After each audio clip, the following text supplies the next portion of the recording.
de Madame Anne Genté d'intervenir. Ma chère Anne, je vous vois à l'écran, donc je vous sais connecter et je vous donne très volontiers la parole. Merci beaucoup, Monsieur le Président. Merci d'avoir organisé cet échange et merci à nos collègues j'en ai rencontré certains lorsque j'étais auprès de vous en Ukraine, à Kiev, Odessa et Kherson, en juillet dernier.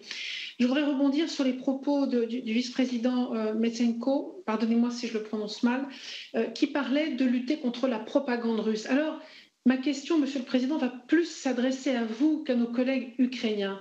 Nous avons aujourd'hui 30 000 réfugiés ukrainiens probablement en France, mais peut-être un peu plus.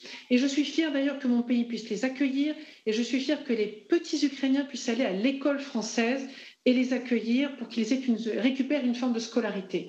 J'en suis très fière et j'aimerais qu'aujourd'hui un certain nombre de nos compatriotes comprennent, entendent ce que signifie se battre pour sa liberté, se battre pour défendre des élections libres, se battre pour défendre un parlement, se battre pour défendre des institutions, se battre pour défendre la liberté d'expression. Et nous avons également en France un certain nombre de citoyens russes qui ne sont pas forcément inféodés à M. Poutine et qui sont notamment, on a des étudiants, on a des artistes, on a des conjoints de citoyens français. Alors, Monsieur le Président, ma question s'adresse à vous. Oui, il faut lutter contre la propagande russe. Et nous-mêmes parlementaires, nous recevons des emails tous les 2 jours. Ne pourrions-nous pas envisager au niveau européen et à minima au niveau français, mettre en place un média qui puisse parler à ces populations dans leur langue maternelle afin de contrer cette propagande, car cette propagande, ne nous y trompons pas, touche également les citoyens russes d'une part et ukrainiens d'autre part qui sont sur le sol français. Il nous faut déployer un instrument et je voudrais citer ici un média qui m'est très cher, qui s'appelle SBS Australia, qui est en Australie et qui diffuse justement toutes les semaines depuis des années, qui est un service public en langue native de populations sur leur sol pour leur permettre de leur transmettre des éléments clés de compréhension du pays dans lequel ils sont accueillis. Comment pourrions-nous mettre en place un tel média et aider nos collègues ukrainiens non seulement sur leur sol, mais également ici, à contrer cette propagande? Je voudrais souligner la démarche du JDD, qui est certes en français, mais a donné libre accès à son site internet pour toute connexion depuis le sol russe ou le sol ukrainien. Je vous remercie. Oui, vous avez tout à fait raison, Madame Genté.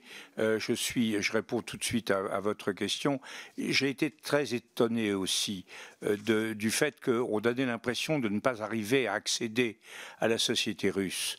Alors que à l'époque de la guerre froide, il y avait des organes comme Radio Free Europe, Voice of America, qui diffusaient des informations intéressantes pour les populations russes. C'est pour ça que je ne m'associe pas aux propos très durs qui ont été tenus sur la population russe. Je crois que la population russe aujourd'hui est bâillonnée. Ils se sont tous des gens comme Navalny. Ceux qui s'opposent, ils sont bâillonnés, emprisonnés. Moi, je connaissais bien Boris Nemtsov, qui était gouverneur de Nijni Novgorod, qui a été assassiné.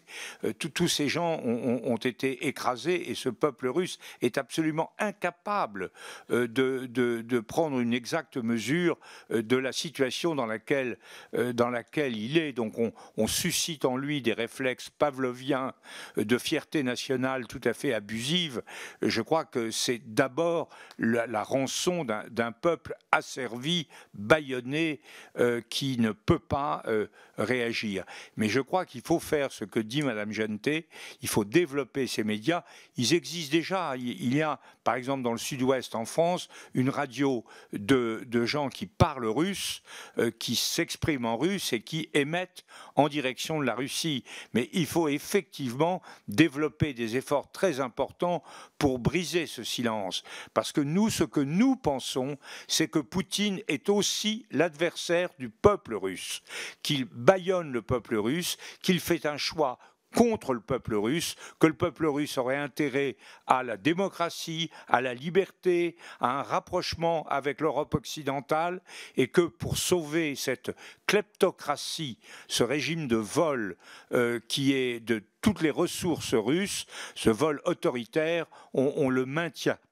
On maintient ce peuple dans une situation d'ignorance absolument inadmissible. Donc je crois que la remarque de Mme Genté est très juste, mais maintenant je